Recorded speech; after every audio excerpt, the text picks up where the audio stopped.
నమస్తే SDV news కు స్వాగతం. నేను సుధా. వార్తల ముందుగా ముఖ్యాంశాలు. పోలవరాన్ని జగన్ సర్వనాశనం చేశారు. ప్రాజెక్ట్ పూర్తవ్వాలంటే 4 ఏళ్లు పడుతుందన్న సీఎం చంద్రబాబు. గంజాయి, డ్రగ్స్ అక్రమ రవాణాను నిరోధించేందుకు స్పెషల్ టాస్క్ ఫోర్స్. దిశ పోలీస్ స్టేషన్లన్నీ మహిళా పోలీస్ స్టేషన్లేనన్న హోంమంత్రి అనిత. భక్తి శ్రద్ధలతో బక్రీద్ పర్వదిన వేడుకలు. ఈద్గాలు, మసీదులో ప్రత్యేక ప్రార్థనలు నిర్వహించిన ముస్లిం సోదరులు. కేంద్ర మంత్రి రామ్మోహన్ నాయుడు, రాష్ట్ర మంత్రి అచ్చెన్నాయుడులకు భారీ స్వాగతం. ఎయిర్పోర్ట్ నుండి శ్రీకాకుళం వరకు ఊరేగింపు, భారీ గజమాలతో సత్కారం. పోలవరం పూర్తికి 4 ఏళ్లు పడుతుందని అధికారులు చెబుతున్నారని ముఖ్యమంత్రి చంద్రబాబు అన్నారు. గత టీడీపీ ప్రభుత్వ హయాంలో 72% ప్రాజెక్టును పూర్తి చేశామని ఆయన గుర్తు చేశారు. రాజకీయాల్లో ఉండదగని వ్యక్తి వచ్చి రాష్ట్రానికి శాపంగా మారారని ఆగ్రహం వ్యక్తం చేశారు. ముఖ్యమంత్రి చంద్రబాబు తొలిసారిగా పోలవరం ప్రాజెక్టును సందర్శించారు. ఆయన సీఎంగా బాధ్యతలు స్వీకరించిన తర్వాత ఈ పర్యటన చేశారు. పోలవరం ప్రాజెక్టుకు హెలికాప్టర్లో చేరుకున్న చంద్రబాబుకు అధికారులు స్వాగతం పలికారు. Spillway, copper dam, diaphragm wall పనుల పురోగతిపై జలవనరుల శాఖ అధికారులను అడిగి తెలుసుకున్నారు. ఆ తర్వాత వారితో కలిసి బస్సులో ప్రాజెక్టు పరిసరాలను పరిశీలించారు. గతంలో ఎడమగట్టు వద్ద కుంగిన గైడ్ బండ్ ప్రాంతాన్ని పరిశీలించారు. 22, 23 గేట్ల నుంచి ప్రాజెక్టు పరిసరాలను తిలకించారు. పరిశీలన అనంతరం అధికారులతో ముఖ్యమంత్రి చంద్రబాబు సమీక్ష నిర్వహించారు.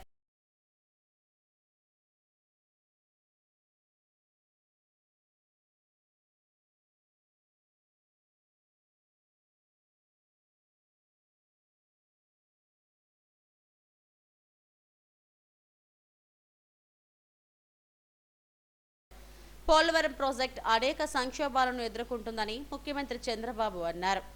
7 మండలాలు వచ్చినందునే ప్రాజెక్టును మొదలుపెట్టామని చెప్పారు.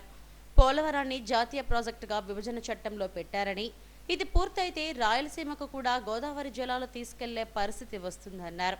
రాజకీయాల్లో ఉండదగని వ్యక్తి వచ్చి శాపంగా మారారని మండిపడ్డారు. వైసీపీ ప్రభుత్వం రాగానే రివర్స్ టెండరింగ్ చేపట్టారని దుయ్యబట్టారు. ఏజెన్సీతో పాటు సిబ్బందిని కూడా మార్చేశారని విమర్శించారు. డయాఫ్రమ్ వాల్ను గత ప్రభుత్వం కాపాడుకోలేదని, 446 కోట్లతో మరమ్మతులు చేసినా బాగవుతుందని పరిస్థితి లేదన్నారు. ఈ వాల్ కడితే 990 కోట్లు ఖర్చవుతుందని చెప్పారు. గతంలో లాగే ప్రాజెక్టు కొనసాగి ఉంటే 2020 చివరి నాటికే పూర్తయ్యేదన్నారు. పోలవరం పవర్ ప్రాజెక్టు పేరుతో వేల కోట్లు ప్రజాధనం వృధా చేశారని విమర్శించారు. ఆ 7 మండలాలు వచ్చాయి కాబట్టి మనం ప్రాజెక్టు కట్టగలిగాం. అప్పటికే ఈ ప్రాజెక్టు చాలా, ఒక మాటలో చెప్పాలంటే అనేక సంక్షోభాలు ఎదుర్కొంది. 2500లో ఈ ప్రాజెక్టు రాజశేఖర రెడ్డి గారు ప్రారంభించడం, అప్పుడే అవకతవకలు చేయడం, కాంట్రాక్టుల్ని క్యాన్సిల్ చేయడం, అక్కడి నుంచి ప్రాజెక్టు ఆటకెక్కడం, అక్కడి నుంచి వాళ్ళందరూ కోర్టులకు వెళ్ళిపోవడం, ఇక్కడ కూడా land acquisition project central place లో ల్యాండ్ ఎక్విజిషన్ చేయాలంటే వాళ్ళు కోర్టుకు వెళ్ళడం, right main canal, left main canal కాలువలు తవ్వాలంటే వాళ్ళు కోర్టులకు వెళ్ళిపోవడం, ఎన్ని లిటిగేషన్లు పెట్టాలో అన్ని లిటిగేషన్లు పెట్టి 2014 కంటే ముందు కిరణ్ కుమార్ రెడ్డి ముఖ్యమంత్రి అయిన తర్వాత టెండర్లు పిలిచాడు. అది కూడా కోర్టుకు పోయి గందరగోళం అయ్యి తర్వాత ఫైనల్ గా అన్ని కోర్టులు వెకేట్ వచ్చింది. ఆ సమయంలో విభజన జరిగిన సమయంలో ఇది నేషనల్ ప్రాజెక్టుగా విభజన చట్టంలో పెట్టారు. ఇన్ని నానా అవస్థలు పడి ప్రాజెక్టు ఇప్పుడే కాదు, ఈ ప్రాజెక్టు కన్సీవ్ చేసి చూస్తే 1940లోనే కన్సీవ్ చేశారు బ్రిటిష్ వాళ్ళు. అప్పటి నుంచి ముందుకు వెనక్కి రావడం, అప్పుడు కూడా 300 TMC నుంచి 700 TMC ఇంకా హైట్ కూడా పెంచి కట్టాలని చెప్పి అనుకున్నారు. కడాన మనకు వచ్చింది చూస్తే 45.72 మీటర్లు దీంట్లో కట్టినప్పుడు 194 TMC ఆఫ్ వాటర్ స్టోర్ చేసేట్టుగా మనం దీన్ని పెట్టుకున్నాం. అంటే 194 టీఎంసీ వాటర్ పెట్టుకుంటే 320 టీఎంసీ ఆఫ్ వాటర్ వాడుకునే అవకాశం వస్తుంది. ఫ్లడ్ వాటర్ వచ్చినప్పుడు ఈ రిజర్వాయర్లు పంపించి అన్ని చేసే అవకాశం వస్తుంది. ఈ ప్రాజెక్టు చూస్తే ఉత్తరాంధ్ర గాని ఈ యొక్క ఈస్ట్ వెస్ట్ గోదావరి, కృష్ణా, గుంటూరు, ఒక మాటలో చెప్పాలంటే ఇవన్నీ కానీ సక్రమంగా వాడుకుంటే రాయలసీమకు కూడా కరువు ప్రాంతమైన రాయలసీమకి ఇక్కడ గోదావరి నీళ్లు వాడుకొని కృష్ణా వాటర్ వాళ్ళకి ఇచ్చే అవకాశం ఉంటుంది. అవసరమైతే భవిష్యత్తులో అన్ని సహకరిస్తే గోదావరి వాటర్ కూడా రాయలసీమ కూడా తీసుకునే అవకాశం వస్తుంది. ఇది 15 lakh cusecs of water discharge, highest ఇది స్పిల్వే మీద. 3 గార్జెస్ ఉంది చైనాలో, దానికంటే ఎక్కువ. అది ప్రపంచంలో ఒక పెద్ద సక్సెస్ స్టోరీ. అక్కడ కూడా ఇదే రివర్ మార్చారు, అతిపెద్ద ప్రాజెక్టు కట్టారు, మనం మాట్లాడుకుంటాం. దానికంటే ఎక్కువ వాటర్ ఈ స్పిల్వే మీద డిశ్చార్జ్ అవుతుంది. ముఖ్యమంత్రిగా చంద్రబాబు పోలవరంతో ప్రక్షాళన ప్రారంభించారు. పోలవరంలో ఆగిపోయిన పనులు చూసి ఆయన ఆశ్చర్యం వ్యక్తం చేశారు. కార్యక్రమంలో జలవనరుల శాఖ అధికారులతో పాటు జిల్లా అధికారులు, పార్టీ నాయకులు పాల్గొన్నారు. గంజాయి, డ్రగ్స్ అక్రమ రవాణాపై ఉక్కుపాదం మోపుతారని హోంమంత్రి వంగలపూడి అనిత అన్నారు. సర్క్యూట్ హౌస్లో ఆమె మీడియాతో మాట్లాడారు. గత ప్రభుత్వ హయాంలో విచ్చలవిడిగా గంజాయి వ్యాపారం జరిగిందన్నారు. రాష్ట్రంలోనూ విశాఖలోనూ హింసకు ప్రధాన కారణం గంజాయేనని చెప్పారు. కర్రీ లీవ్స్ పేరుతో ఆన్లైన్ ప్లాట్ఫామ్లలో విక్రయాలు జరగడం దుర్మార్గమన్నారు. గత ప్రభుత్వ నిర్లక్ష్యంతో 1230 మంది గంజాయి కేసుల్లో ఇరుక్కున్నారని చెప్పారు. ఈ 5 ఏళ్లలో రాష్ట్రాన్ని గంజాయికి అడ్డాగా మార్చారని, ఒక్క సమీక్షా సమావేశాన్ని కూడా నిర్వహించలేదని విమర్శించారు. దిశ పోలీస్ స్టేషన్లు ఇక్కడి నుంచి మహిళా పోలీస్ స్టేషన్లుగా మార్పు చేస్తున్నట్టు మంత్రి వెల్లడించారు. రాష్ట్ర రాజధాని అని చెప్పి విశాఖను గంజాయి, డ్రగ్స్ కు రాజధానిగా చేశారని, దీన్ని అరికట్టడంలో ప్రజలు పోలీసులకు సహకరించాలని కోరారు. టాస్క్ ఫోర్స్ ద్వారా గంజాయి అక్రమ రవాణాలను అరికడతామన్నారు. విశాఖ నగరంలో 1700 సీసీ కెమెరాల్లో సగానికి పైగా పనిచేయకపోవడం విడ్డూరంగా ఉందన్నారు. రాజకీయపరమైన దాడులకు మేం పాల్పడటం లేదని, అది కృత్రిమమైన ప్రచారమన్నారు. తప్పు చేసిన వారిపై కఠినమైన చర్యలు తీసుకుంటామని హెచ్చరించారు. షార్ట్ టైంలో నేను వాళ్ళకి చెప్పడం జరిగింది, వాళ్ళందరూ కూడా రావడం జరిగింది. ఎస్పెషల్లీ ఈరోజు లా అండ్ ఆర్డర్ విషయంలోని కానీ, అదేవిధంగా గాంజా స్మగ్లింగ్ విషయంలో కానీ, డ్రగ్స్ విషయంలో కానీ వైజాగ్ పోలీసులు తీసుకుంటున్న చర్యల గురించి, అదేవిధంగా రాబోయే కాలంలో వాళ్ళు తీసుకోబోయే చర్యల గురించి, అట్ ద సేమ్ టైం పోలీసుల కష్టాల గురించి కూడా తెలుసుకోవడానికి ఈరోజు ఒక మీటింగ్ పెట్టుకోవడం జరిగింది. ఈ మీటింగ్లో చాలా విషయాలు మేమందరం కూడా చర్చించుకోవడం జరిగింది.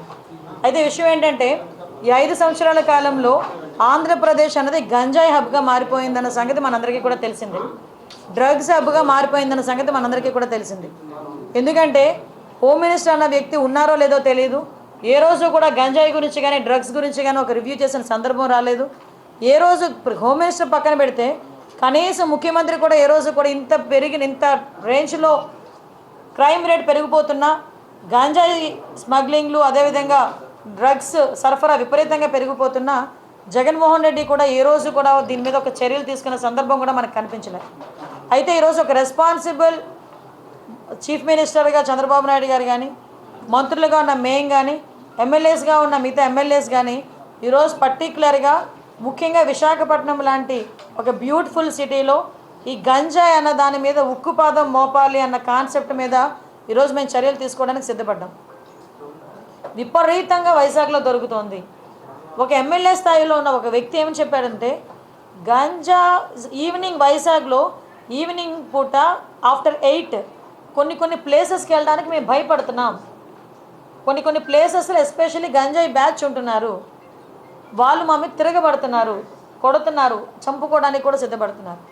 ఎంత మేరకు క్రైమ్ రేట్ పెరిగిపోయిందంటే, ఎంతో ప్రశాంతమైన విశాఖపట్నంలో హత్యలు వింటున్నాం, నడి రోడ్డు మీద నరుక్కోవడం విన్నాం. సో ఇటువంటి సిచ్యువేషన్ అన్నిటిని అరికట్టాలంటే మూలాల్ని మనం వెతుక్కోవాలి. మూలాలైన ఈ గంజాయిని అదేవిధంగా డ్రగ్స్ని కంట్రోల్ చేసే పరిస్థితి మనకి రావాలి. ఈరోజే గంజాయి గురించి డ్రగ్స్ గురించి మాట్లాడుతున్నప్పుడు అనేకమైన ఇష్యూస్ నాకు బయటపడినాయి.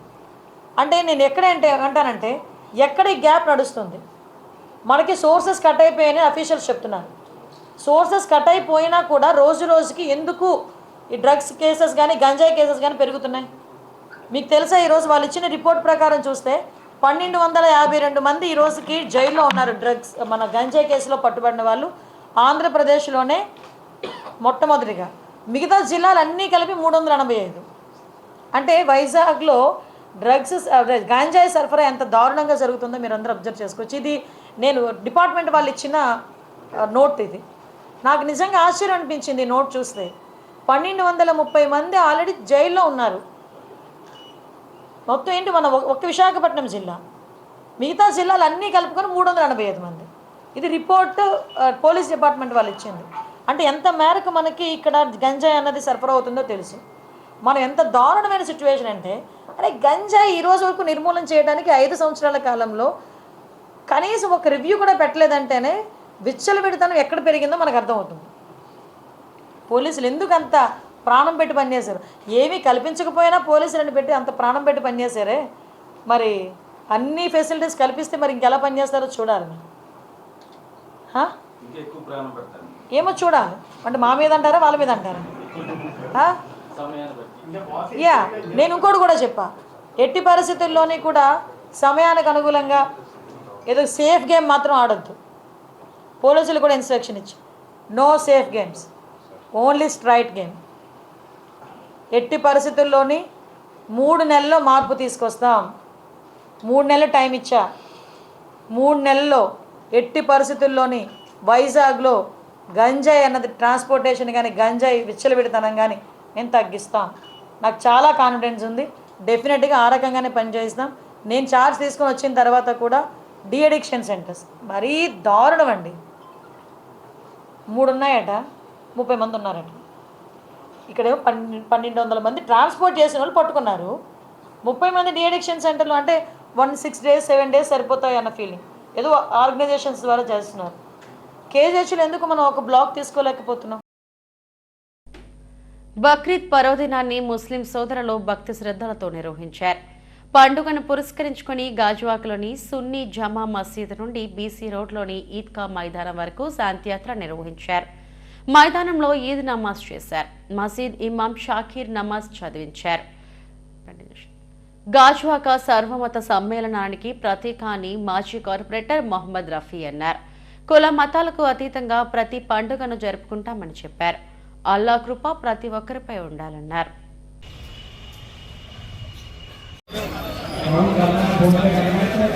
బక్రీద్ నమాజ్ ప్రార్థనలు చేయడం జరిగింది. ముఖ్యంగా అజిమాబాద్ సున్నీ జామా మసీదు నుండి బయలుదేరి అలాగే మదీనా మసీదు నుండి గౌసా మసీదు సభ్యులందరూ చేరుకొని కంటి రోడ్ నుండి బీసీ రోడ్లో శాంతియాత్రగా వస్తూ బీసీ రోడ్ ఈద్గా మైదానంలోని ఈ బక్రీద్ ఈద్ నమాజ్ చదవడం జరిగింది. దీంట్లో యూత్ కమిటీలు అంజుమనే సీరతు నబీ, నూర్ పార్టీ, అంజుమనే గౌస్ పార్టీ, అలాగే మదీనా పార్టీ, అంజుమనే రజా పార్టీ, కేజీఎన్ పార్టీ, అలాగే గౌసియా నౌజవాన్ సొసైటీ, అలాగే ముఖ్యంగా ఉన్న ముస్లిం యూత్లన్నీ కూడా దీంట్లో పాలు పంచుకోవడం జరిగింది. అదే కాకుండా ఈ నగరంలో గాజువాక ప్రాంతంలో ఉన్న ముస్లిం సోదరులందరూ కూడా ఇక్కడికి వచ్చి ఈద్ నమాజ్ చదువుకోవడం జరిగింది. ఇప్పుడు శుభతరుణం, మళ్ళీ మా ప్రభుత్వం వచ్చింది, తెలుగుదేశం పార్టీ ప్రభుత్వం వచ్చింది. ఇక్కడ గాజువాకలో పల్లా శ్రీనివాస్ గారి నాయకత్వంలో మరి తప్పకుండా ఆయనకు కూడాను రాష్ట్ర తెలుగుదేశం పార్టీ అధ్యక్షులు ఇచ్చారు. మరి చంద్రబాబు నాయుడు గారికి కూడా కృతజ్ఞతలు తెలియజేస్తున్నాం. ఎందుకంటే ఇక్కడ ముస్లిం సోదరులు గాజువాక ప్రాంతంలో ఎక్కువ ఉన్నారు కాబట్టి మేము చాలా హర్షిస్తున్నాము.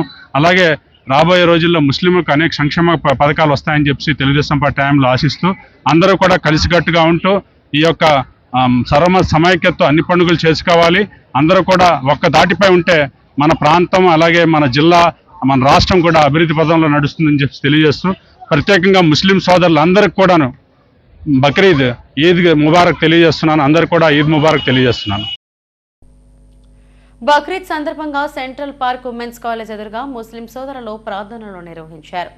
సుమారు 2000 మంది భక్తి శ్రద్ధలతో బక్రీద్ వేడుకలు నిర్వహించారు. మత పెద్దలు ప్రత్యేక సందేశాన్ని ఇచ్చారు. త్యాగ నిరతికి ప్రతీకగా నిర్వహించుకునే బక్రీద్ సందర్భంగా ముస్లింలు దాన ధర్మాలు చేశారు. ప్రతి ఏటా బక్రీద్ పర్వదినాన ఈ సెంట్రల్ పార్క్ వద్ద ప్రార్థనలు చేస్తున్నామని ముస్లిం నాయకుడు హైదర్ అలీ సింఘా అన్నారు. అయితే ఈ స్థలాన్ని తమకు కేటాయిస్తే ఈద్గాగా ఉపయోగించుకొని ప్రార్థనలు నిర్వహించుకుంటామని చెప్పారు. ప్రభుత్వం తమను ప్రోత్సహించాలని కోరారు. ఇలా ముస్లిం సోదరులు, హిందూ సోదరులు, క్రిస్టియన్ సోదరులందరికీ కూడా మా బక్రీద్ శుభాకాంక్షలు. ఈరోజు ముస్లిం సోదరులు ఎంతో ఘనంగా ఇలా బక్రీద్ పండుగ ఇక్కడ తీసుకున్నారు. సుమారు 2000 మంది వచ్చి ఇక్కడ నమాజ్ చదువుకున్నారు. ఈరోజు మా సొసైటీ తరఫున అందరూ కూడా ఇలా రహమతుల్లా గారు కానీ, ఆమ్దలీ గారు కానీ, జిలానీ గారు కానీ వీళ్ళందరూ కలిసి ఈరోజు ఎంతో ఘనంగా మేము వీళ్ళందరూ కోఆపరేట్ చేసినందుకు ఇవాళ మేము ఎంతో ఘనంగా ఇలా మా టీం పనిచేసి ఈరోజు ఈ పండుగకి ఇక్కడ నమాజ్కి అరేంజ్మెంట్ చేసాం. ఈ ముస్లింలు పెరిగిన వల్ల మసీదులు చాలటం లేదు. ఇలా ఈ ఒక్కబోటి వాళ్ళకి మేము కోరుకున్నది ఒకటే, ఎలాగ సింహాచల దేవస్థానం వాళ్ళు ఎలాగో గుళ్ళు కట్టిస్తున్నారో, క్రిస్టియన్స్ ఎలా గుళ్ళు కట్టిస్తారు, మీరు కూడా మాకు ఒక్కబోట్ల ల్యాండ్లో డబ్బులు తీసి మాకు మసీదులు చేయించండి. మా మసీదులు కడితే ఇలా ఈ భారతదేశం, ఈ విశాఖపట్నం ఇప్పుడు అభివృద్ధి చెందుతుంది. ఈ అభివృద్ధిని చెందిన వల్ల మనకి చాలా ప్రాబ్లమ్స్ ఉన్నాయి. ఫ్యూచర్లోని మేము చచ్చిపోతే మమ్మల్ని దానపరచడానికి స్థలాలు కూడా లేవు. అది కూడా మీ గవర్నమెంట్ చేయటం లేదు. అదేవిధంగా ఇవాళ ఈద్గాకి 15,000 రూపాయలు ఇచ్చుకొని మేము ఇక్కడ నమాజ్ చదువుతున్నాం అంతే. మేము భారతదేశంలో ఉన్నామా, ఆంధ్రప్రదేశ్లో ఉన్నామా తెలియటం లేదు. దయచేసి ఇది కూడా మాకు ఫ్రీగా మీరు ప్రభుత్వం తలుచుకొని కొత్త గవర్నమెంట్ని మేము కోరుకునే ఒకటే, మాకు ఇది ఫ్రీగా ఇప్పిస్తే 10 సంవత్సరాలకు 2 సంవత్సరాలు అంతే, గంట 2 గంటలు, సంవత్సరానికి 2 గంటలు యూజ్ చేస్తామండి. దయచేసి ఇది మాకు ఫ్రీకి ఇప్పిస్తే మేము నమాజ్ చదువుకుంటాం. ఇంకా ఎక్కువ 5,000 మంది వరకు వచ్చి నమాజ్ చదువుకు ఇక్కడ సిద్ధంగా ఉన్నారు. దయచేసి మీరు మాకు న్యాయం చేస్తారని మేము ఆశిస్తున్నాం. ఇలా వక్ఫ్ వాళ్ళకి ఇదే కోరిక, మా కోరిక. మా డబ్బులు మాకు ఇచ్చి మీరు చేయండి. మీ డబ్బులు మాకు వద్దు. మాకున్న డబ్బులతో మీరు చేసి పెట్టండి. మాకున్న స్థలాలు మాకు ఇప్పించండి. ఇస్తే మీకు బాగుంటుందని నేను ఆశిస్తున్నాను. కేంద్ర పౌర విమానయాన శాఖ మంత్రిగా కింజరాపు రామ్మోహన్ నాయుడు, రాష్ట్ర మంత్రిగా కింజరాపు అచ్చెన్నాయుడులు ప్రమాణ స్వీకారం చేసిన అనంతరం తొలిసారిగా నగరానికి వచ్చారు. విశాఖ ఎయిర్పోర్ట్లో 2 మంత్రులకు భారీ స్వాగతం లభించింది. ఉత్తరాంధ్ర జిల్లాల నుండి పెద్ద ఎత్తున చేరుకున్న తెలుగు తమ్ముళ్లు, అభిమానులు పూలమాలలో బొకేలతో ముంచెత్తారు. ఎయిర్పోర్ట్ నుండి శ్రీకాకుళం వరకు వందలాది వాహనాల్లో క్యాడర్ ర్యాలీగా తరలివెళ్లింది. అడుగడుగున మంత్రులకు ఘన స్వాగతం లభించింది. వెంకోసిపాలెం కూడలిలో టీడీపీ నాయకులు భారీ ఎత్తున స్వాగతం పలికారు. క్రేన్తో గజమాలను వేసి మంత్రులను సత్కరించారు. ఉపకార్ చారిటబుల్ ట్రస్ట్ వ్యవస్థాపకుడు కంచర్ల అచ్యుతరావు ఆధ్వర్యంలో బాపాయి అబ్బాయిలకు భారీ స్వాగతం పలికారు. కింజరాపు నాయకత్వం వర్ధిల్లాలంటూ నినాదాలు మారుమ్రోగాయి. భారీ ఎత్తున క్యాడర్ హాజరు కావడంతో ఆ ప్రాంతమంతా కోలాహలంగా మారిపోయింది. అక్కడి నుండి శ్రీకాకుళం వరకు ర్యాలీ సాగింది. ఎన్డీఏ ప్రభుత్వ హయాంలో రాష్ట్రం అన్ని రంగాల్లో అభివృద్ధి సాధిస్తుందని అచ్యుతరావు అన్నారు. కేంద్రంలో కీలక మంత్రిత్వ శాఖను ఉత్తరాంధ్రకు కేటాయించడం హర్షణీయమని చెప్పారు. చంద్రబాబు నాయకత్వంలో రాష్ట్రానికి మంచి రోజులు వచ్చాయని పేర్కొన్నారు. దయవంచి అందరూ సహకరించి వాళ్ళు కూడా మీరు స్పీడ్ గా వచ్చి ఇబ్బంది పడకుండా స్లోగా రండి. మధ్యాహ్నం 1 గంట ఆగి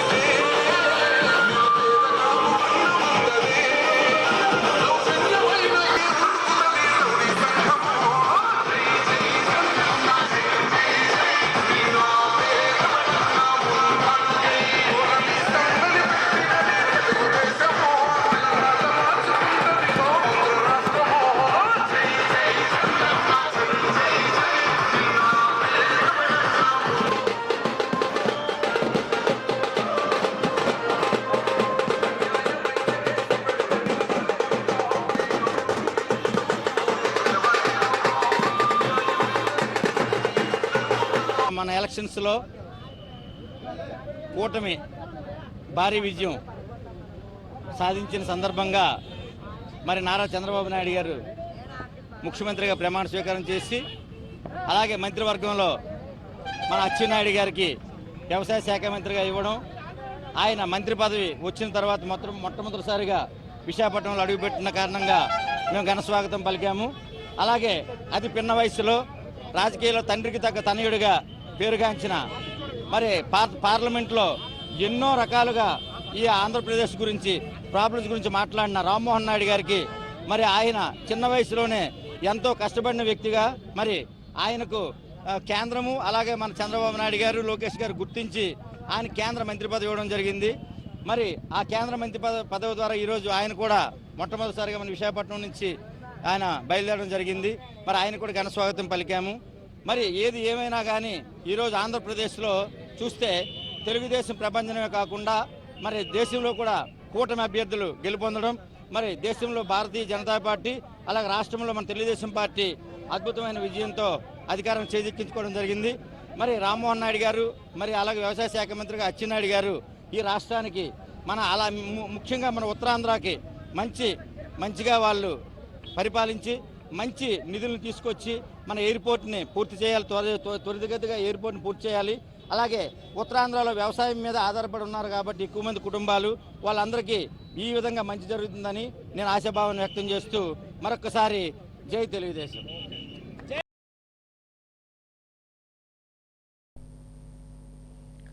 బంగారు వజ్రాభరణాల విక్రయంలో వినియోగదారుల నమ్మకాన్ని చూరుకుంటున్న Joy Alukkas incredible jewellery sale ప్రారంభించింది.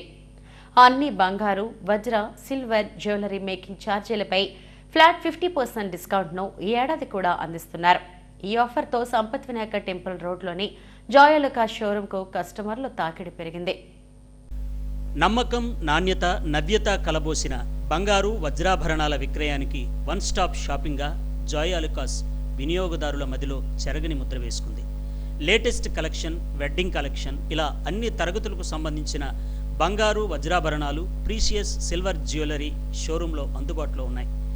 ఇక్కడ కలెక్షన్ కస్టమర్ల మదిని దోచుకుంటోంది. ప్రతి ఆభరణం ఓ ప్రత్యేకతను సంతరించుకుంటుంది. వినియోగదారుల అభిరుచులకు అనుగుణంగా ఆభరణాలను అత్యంత నాణ్యతతో నమ్మకమైన ధరలకు అందిస్తున్నారు. జాయ్ అలుకాస్ వరల్డ్స్ ఫేవరెట్ జ్యువెలర్గా మంచి గుర్తింపు తెచ్చుకుంది. సంపత్ వినాయక టెంపుల్ రోడ్లోని జాయ్ అలుకాస్ షోరూంలో బంగారు, వజ్ర, ప్రీషియస్ సిల్వర్ జ్యువెలరీ మేకింగ్ ఛార్జీలపై ఫ్లాట్ 50% డిస్కౌంట్ను జూలై 14వ తేదీ వరకు వినియోగదారులకు అందిస్తున్నారు. ఈ ఆఫర్తో కూడిన ఇన్క్రెడిబుల్ జ్యువెలరీ సేల్ను టీడీపీ నేత Mallanaidu, assistant manager GG Mohan, manager జిదేశులతో కలిసి ప్రారంభించారు. బ్రోచర్ను కస్టమర్ల సమక్షంలో ఆవిష్కరించారు.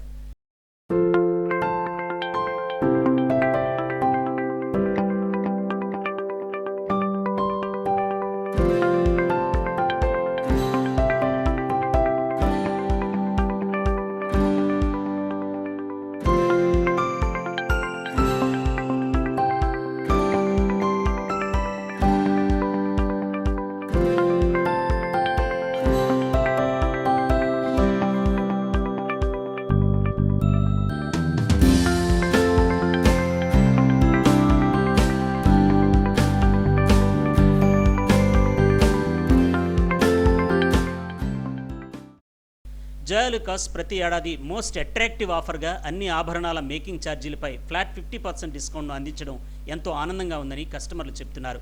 15 ఏళ్లుగా ఈ షోరూంతో తమకు అనుబంధం ఉందని, ఈ ఆఫర్ కోసం ఎదురు చూస్తుంటామని చెప్పారు. నా పేరు ఉమామహేశ్వరి అండి. నేను ప్రత్యేకంగా అనకాపల్లి నుంచి వస్తాను. ఎవ్రీ ఇయర్ 50% అనగానే మాకు ముందుగా వాళ్ళు ఫాలోఅప్ చేస్తూ ఉంటారు. ఇక్కడ వస్త్రధారణ అనేది అంటే మన వస్త్రాలు ఎలా అలంకరించుకుంటారో దానికి తగిన నగలు మనకి చాలా బాగా అవైలబుల్ అవుతాయి. మీరు ఎవరైనా మార్చుకోవాలనుకుంటే ఈ 50% అనేది చాలా జెన్యూన్ అండి. ఎంత జెన్యూన్ అంటే నేను సుమారుగా ఒక 15 సంవత్సరాలుగా జాయ్ అలుకాస్ కస్టమర్ని. ప్రతి చిన్న విషయాన్ని, ఈవెంట్ని నేను జాయ్ అలుకాస్తో సెలబ్రేట్ చేసుకుంటాను. మీ ఇంటి ఆడపిల్లలకి సౌభాగ్యం కలగాలన్నా సరే అంటే ఒకటి కొనుక్కున్న చోట ఇంకో 10-15 కొనుక్కుంటూ ఉంటాము. చాలా ఆనందకరమైన జాయ్ అనేది దాని పేరులోనే ఉంది. నగలకి ఎలా ఉందో అదేవిధంగా నిజంగా జాయ్ కలిగిస్తాయి వాటి ఆభరణాలు కూడా మనకు అంత అందంగాన. సో మీరందరూ కూడా ఈ 50% ఖచ్చితంగా వినియోగించుకోవాలని, మీ పాత నగలు కూడా చక్కగా మార్చుకుని కొత్త నగలుగా చేసుకోవచ్చు. దీనివల్ల అయితే ప్రత్యేకమైన నష్టం అంటూ ఏముండదు. ఖచ్చితంగా జెన్యూన్గా 50% అనేది తరుగు మీకు దొరుకుతుంది జాయ్లో. మీరందరూ త్వరపడండి, వచ్చి కొనుగోలు చేయండి. ఎస్టీవీ ఛానల్ వారికి నా పేరు వెంకట్ అండి. నేను విశాఖపట్నం జిల్లా అనకాపల్లి గ్రామం నుంచి వచ్చాను. జాయ్ ఆలుకాస్ ఇంటీరియర్ కానీ గోల్డ్ కానీ అన్ని ఐటమ్స్ చాలా అద్భుతంగా ఉన్నాయి. వీళ్ళు ఇచ్చిన ఆఫర్ కూడా ఫ్లాట్ 50 అంటే అనుకున్నాం, ఐటమ్ మీద 50% అనుకున్నాం. వచ్చిన తర్వాత తెలిసింది వ్యాట్ మంజూరు మీద కూడా 50% ఇస్తున్నారు. 10% బిలో ఉన్న ఐటమ్స్ కూడా ఉన్నాయి. ఇక్కడ చూసి మీరు ఎంచుకొని కొనుక్కోదగ్గ ఐటమ్స్ అన్నీ చాలా మటుకు ఉన్నాయి జాయ్లోనే. నాకైతే బాగా నచ్చింది. మీరు కూడా వచ్చి ఒకసారి వీక్షించి కొనాలని కోరుకోవడం. అంటే నేను షాప్తో నాకు ఎటువంటి సంబంధం లేదు, యాజ్ ఏ కన్జ్యూమర్గా చెప్తున్నాను. తమ షోరూంలో బంగారు, వజ్ర, ప్రీషియస్ సిల్వర్ జ్యువెలరీ మేకింగ్ ఛార్జీలపై 50% ఫ్లాట్ డిస్కౌంట్ అందిస్తున్నామని Joy Alukkas showroom assistant manager GG Mohan తెలిపారు. ఈ ఆఫర్ జూలై 14వ తేదీ వరకు ఉంటుందని వెల్లడించారు. ఈ అవకాశాన్ని కస్టమర్లు వినియోగించుకోవాలని కోరారు. అందరికీ నమస్కారం అండి. నా పేరు మోహన్ అండి. Joy Alukkas making charge flat 50% మనకి తరుగులో డిస్కౌంట్ పెట్టడం జరిగింది. అన్ని రకాలు గోల్డ్ కానీ, డైమండ్స్ కానీ, ప్లాటినం కానీ, అన్కట్ డైమండ్స్ కానీ, సిల్వర్లో ప్రతి వాటిలో ఒకటే కాకుండా ప్రతి వాటిలో 50% ఫ్లాట్ 50% పెట్టడం జరిగింది. అదే కాకుండా మనకి మోడల్స్ అనేది ఇప్పటి వరకు ఉన్న మోడల్స్ కాకుండా అన్ని రకాలు ప్రతి వాటిలో కలెక్షన్స్ అనేది నెంబర్ ఆఫ్ కలెక్షన్స్ అనేది ఎక్కువ పెట్టడం జరిగింది. ఎందుకంటే ఈ 50% ఆఫర్ పెట్టినప్పుడు కస్టమర్స్ వాకిన్స్ అనేది చాలా మటుకు ఒక్కొక్క ఇయర్ బై ఇయర్ చాలా మటుకు పెరుగుతూ వస్తుంది. సో అందుకోసమే కస్టమర్కి అన్ని రకాల కలెక్షన్స్ అందించడం మా బాధ్యత. కాబట్టి ప్రతి దాంట్లో నెంబర్ ఆఫ్ కలెక్షన్స్ చాలా పెంచాము. మీకు ఈ ఆఫర్ అనేది జూన్ 14th అంటే ఈ జూన్ 14th నుంచి వచ్చే నెల 14 వరకు ఈ ఆఫర్ అనేది ఉంటుందండి. కస్టమర్స్ అందరూ విశాఖపట్నం జాయ్ ఆలుకాస్ విశాఖపట్నం బ్రాంచ్కి కంపల్సరీగా విజిట్ చేయండి. ఈ ఆఫర్ని మీరు అత్యంత ఆకర్షణీయమైన ఆఫర్ను అందుబాటులోకి తీసుకురావడంతో ఆసిల్మెట్ రోడ్లోని జాయ్ ఆలుకాస్ షోరూం కొనుగోలుదారులతో కోలాహలంగా మారింది. తమకు నచ్చిన ఆభరణాలను వినియోగదారులు సొంతం చేసుకుంటున్నారు. తిరుమల తిరుపతి దేవస్థానంలో ఈవోగా బాధ్యతలు చేపట్టిన శ్యామలరావు తన మార్క్ పాలన ప్రారంభించారు. క్యూ లైన్లో బారులు తీరిన భక్తుల నుంచి వివరాలు సేకరించారు. వారికి అందుతున్న ఆహార పదార్థాలపై ఆరా తీశారు. టీటీడీ ఈవోగా బాధ్యతలు చేపట్టిన శ్యామలరావు రెండో రోజే ప్రక్షాళన దిశగా చర్యలు ప్రారంభించారు. క్యూ లైన్లో బారులు తీరిన భక్తులతో భేటీ అయ్యారు.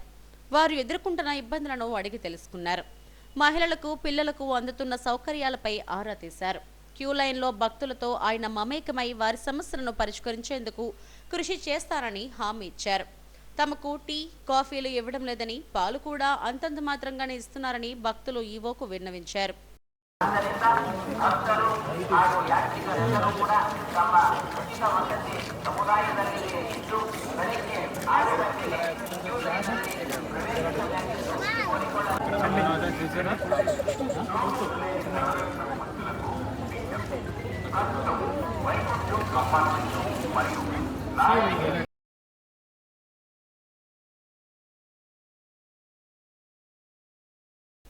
క్యూ లైన్లో శానిటేషన్ అధ్వానంగా ఉందని ఈవో శ్యామలరావు చెప్పారు. ఆహారంలో ఇచ్చే సాంబార్, మంచినీళ్ళలో క్వాలిటీని పెంచుతామన్నారు. అలాగే పాలు రెగ్యులర్గా ఇవ్వడం లేదని, కాఫీ, టీలు అందడం లేదని భక్తులు చెప్పారని తెలిపారు. వీటినన్నిటిపైన అధికారులతో సమీక్షించి చర్యలు చేపడతానని ఈవో శ్యామలరావు వెల్లడించారు. అలాగే ఫుడ్ అది సాంబారు, వాటరు ఇస్తున్నారు. వాటర్లో కూడా కొంత అంటే కొంచెం టర్బిడిటీ అంటే టోటల్ డిజాల్వ్ సాయిడ్ అంటారు, అది అంటే మట్టిలా కొంచెం ఉంది. అది ఎందుకు వచ్చిందో చూడాలి. తర్వాత పాలు అనేది రెగ్యులర్గా ఇవ్వట్లేదని చెప్తున్నారు. వాళ్ళ కొన్ని చోట్ల ఇచ్చినట్టుగా కనిపిస్తుంది కానీ బట్ రెగ్యులర్గా పాలు ఇవ్వట్లేదని ఫీడ్బ్యాక్. అది కూడా నేను అడిగి తెలుసుకోవాలి ఎందుకు ఇవ్వట్లేదు, అది ఏమైనా డెసిషన్ తీసుకున్నారా ఏంటనేది. సో టీ, కాఫీలు ఇవ్వడం, టీలు అది ఇవ్వడం లేదన్నారు. మరి టీ ఇవ్వడం ఇంతకుముందు ఉండేదని విన్నాను. మీకే తెలియాలి, ఉండేదా ఇంతకుముందు? ఉండేదట. మరి ఎందుకు డెసిషన్ తీసుకున్నారో మరి తెలియదు. అది కూడా ఒకసారి చర్చించాలి అధికారులతో. తర్వాత ఈ క్యూ కూడా డైరెక్ట్గా వచ్చేవాళ్ళు, డైరెక్ట్గా కాలినడకన వచ్చేవాళ్ళు, వాళ్ళకి కూడా మాకు టికెట్లు, టోకెన్లు ఇవ్వట్లేదు, మాకు ఇబ్బంది అవుతుంది అనేది ఒకటి చెప్తున్నారు. అది కూడా డెసిషన్ తీసుకున్నారని చెప్తున్నారు. అది కూడా ఒకసారి చర్చించాలి అధికారులతో, ఆఫీసర్తో చర్చించి దాని మీద ఆ ఇబ్బంది ఏంటనేది అధిగమించడానికి ట్రై చేస్తాం. ఈవో శ్యామలరావు తనిఖీలతో తిరుమల అధికారుల్లో అలజడి రేగుతుంది. నేరుగా భక్తుల వద్దకే వెళ్లి వారి సమస్యలను ఆయన అడిగి తెలుసుకోవడం విశేషం. వికసిత్ ఆంధ్రప్రదేశ్లో ప్రజలందరూ ఆరోగ్యంతో ఉండాలని తిరుమల శ్రీవారిని వేడుకున్నట్టు రాష్ట్ర వైద్య ఆరోగ్య శాఖ మంత్రి సత్యకుమార్ తెలిపారు. తిరుమల శ్రీవారి దర్శనం అనంతరం ఆలయం వెలుపల ఆయన మీడియాతో మాట్లాడారు. రాష్ట్ర అభివృద్ధి ధ్యేయంగా పనిచేస్తున్న సీఎం చంద్రబాబుకు మంచి ఆరోగ్యాన్ని ప్రసాదించాలని వేడుకున్నట్టు చెప్పారు. వికసిత ఆంధ్రప్రదేశ్ నిర్మాణానికి కావలసిన శక్తి సామర్థ్యాల్ని ఈ రాష్ట్ర ముఖ్యమంత్రి వర్యులకి ప్రసాదించాల్సిందిగా కలియుగ దైవం వెంకటేశ్వర స్వామిని ప్రార్థించాను. అదేవిధంగా ఒక ఆరోగ్య ఆంధ్రప్రదేశ్ నిర్మాణం జరిగి ఈ రాష్ట్రంలోని ప్రజలందరికీ కూడా ఎటువంటి జబ్బుల నుంచి మహమ్మారుల నుంచి బారిన పడకుండా ఆరోగ్యాలతో వర్ధిల్లాలని స్వామివారిని ప్రార్థించారు. భారతదేశం మళ్ళీ విశ్వగురువుగా పునర్వైభవం సాధించాలని, అభివృద్ధికి చిరునామాగా నిలిచిన ఆంధ్రప్రదేశ్ మళ్ళీ ఆ వైభవాన్ని సాధించి తెలుగు ప్రజల ఖ్యాతిని ఇనుమడింపజేయాలని స్వామివారిని కోరాను. అంతర్జాతీయ యోగా దినోత్సవం సందర్భంగా AP chamber of commerce women's wing అధ్యక్షురాలు డాక్టర్ యార్లగడ్డ గీతా శ్రీకాంత్ వినూత్న యోగా నిర్వహించారు. నీళ్లలో 30 రకాల ఆసనాలు వేసి చూపించారు. ప్రధాని నరేంద్ర మోడీ యోగాకు ఎంతో ప్రాధాన్యం ఇచ్చారని, ప్రపంచవ్యాప్తంగా ప్రసిద్ధి పొందిందన్నారు. ఈ నేపథ్యంలో అందరూ యోగా చేయడంలా కాకుండా నీళ్లలో యోగా చేస్తే ఎలా ఉంటుందనే దానిపై ప్రాక్టీస్ చేసి సక్సెస్ అయ్యానని చెప్పారు. నీళ్లలో 35 సంవత్సరాల క్రితం తాను ఈత నేర్చుకున్నానని, అది ఇప్పుడు నీళ్లలో యోగా చేసేందుకు ఉపయోగపడిందని చెప్పారు. అన్ని అనారోగ్య సమస్యలకు యోగాతో పరిష్కారం అవుతాయని వెల్లడించారు. చేశారు. దానివల్ల అంతర్జాతీయంగా కూడా భారతీయ యోగాకి చాలా డిమాండ్ అనేది పెరిగింది.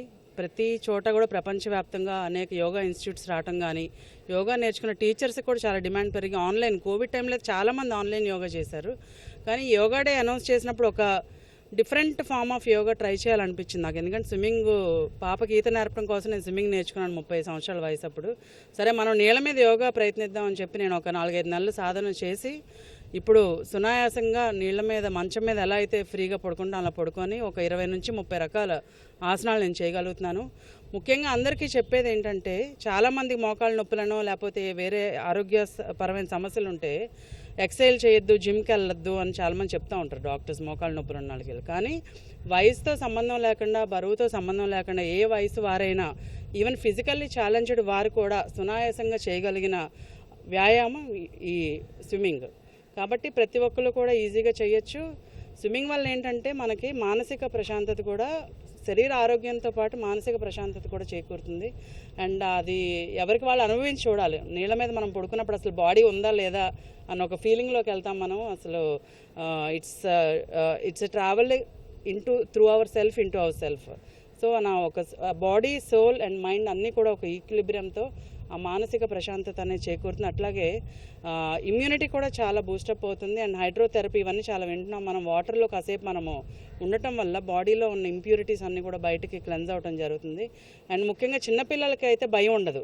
ఇప్పుడు నేను చేసే యోగా ఏంటంటే మెయిన్ అసలు భయం ఉండకూడదు. కొంచెం చిన్న ఏమాత్రం భయం ఉన్నా మనం బిగపడితే బాడీ అనేది ఫ్లోట్ అవ్వదు, లోపలికి వెళ్ళిపోతూ ఉంటుంది వాటర్లోకి.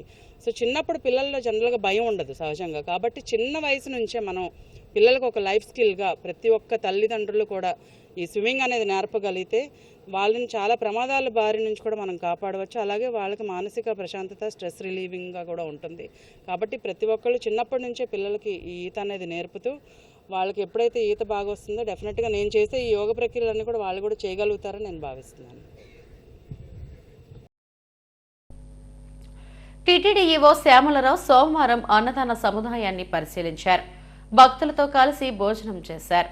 అనంతరం వారితో ముచ్చటించారు. అక్కడ తయారు చేస్తున్న విధానాన్ని అధికారులను అడిగి తెలుసుకుని పలు సూచనలు చేశారు. భక్తులకు అన్నప్రసాదాన్ని వడ్డించే విధానాన్ని ప్రత్యక్షంగా పరిశీలించారు. అనంతరం అధికారులతో సమీక్ష సమావేశాన్ని నిర్వహించారు.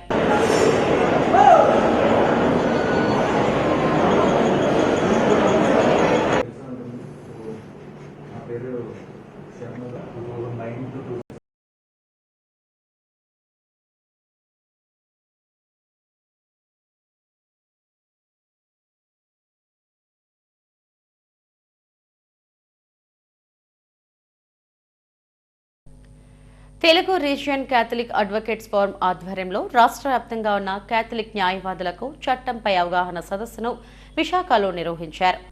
వన్ టౌన్ రోజ్ హిల్ పై 2 రోజుల పాటు సదస్సు నిర్వహించారు. రోమన్ క్యాథలిక్ మిషన్ విశాఖ అగ్రపీఠం పరిపాలనా అధికారి డాక్టర్ పోలిమేర జయరావు, ఒంగోలు జిల్లా సెషన్స్ జడ్జ్ డి రాములు పాల్గొన్నారు. గత ఏడాది హైదరాబాద్లో ఈ అవగాహన సదస్సు నిర్వహించామని వెల్లడించారు.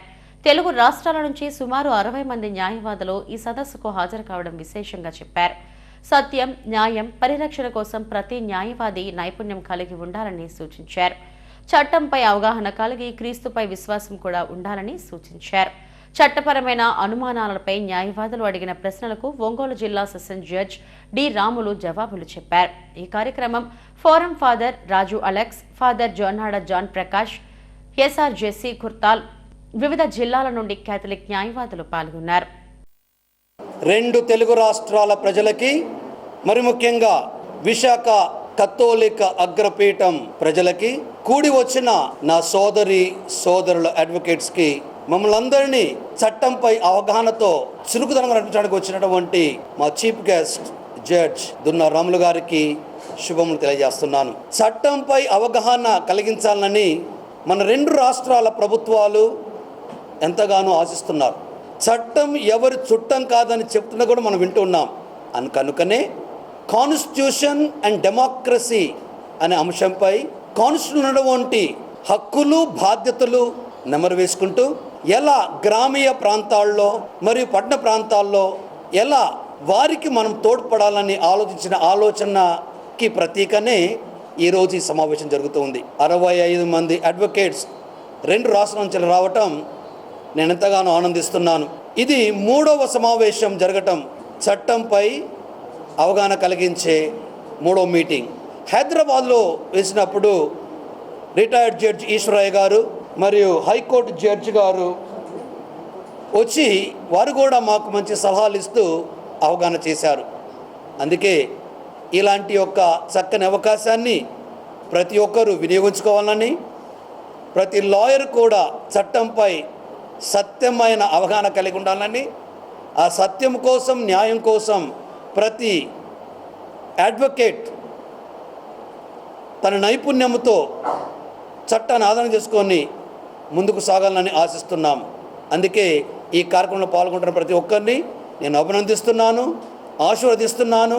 ఇంకా ఆ చట్టానిపై అవగాహన కలిగి ఉంటూ, మరియు మీరు నమ్ముకున్న దేవుళ్ళలో కూడా మీ దేవుడు ఇచ్చే చట్టమేంటో కూడా దాని అవగాహన కలిగి ఉంటే మన దేశం, మన రాష్ట్రాలు శాంతి, ప్రేమ, ఐక్యత, ఆనందం, నీతి, న్యాయం అనే సద్గుణంతో ఉండాలని ఆశిస్తూ దీవిస్తూ సెలవు తీసుకున్నాడు. కూడి వచ్చిన ప్రింట్ అండ్ ఎలక్ట్రానిక్ మీడియాలందరికీ శుభములను కృతజ్ఞతలు తెలియజేస్తున్నాను. హెడ్లైన్స్ మరోసారి. పోలవరాన్ని జగన్ సర్వనాశనం చేశారు. ప్రాజెక్ట్ పూర్తవ్వాలంటే 4 ఏళ్లు పడుతుందన్న సీఎం చంద్రబాబు. గంజాయి, డ్రగ్స్ అక్రమ రవాణాను నిరోధించేందుకు స్పెషల్ టాస్క్ ఫోర్స్. దిశ పోలీస్ స్టేషన్లన్నీ మహిళా పోలీస్ స్టేషన్లేనన్న హోంమంత్రి అనిత. భక్తి శ్రద్ధలతో బక్రీద్ పర్వదిన వేడుకలు. ఈద్గాలు, మసీదులో ప్రత్యేక ప్రార్థనలు నిర్వహించిన ముస్లిం సోదరులు. కేంద్ర మంత్రి రామ్మోహన్ నాయుడు, రాష్ట్ర మంత్రి అచ్చెన్నాయుడులకు భారీ స్వాగతం. ఎయిర్పోర్ట్ నుండి శ్రీకాకుళం వరకు ఊరేగింపు, భారీ గజమాలతో సత్కారం. ఈ వార్తలు ఇంతటితో సమాప్తం. మరిన్ని వార్తా విశేషాల కోసం చూస్తూనే ఉండండి STV న్యూస్. నమస్తే.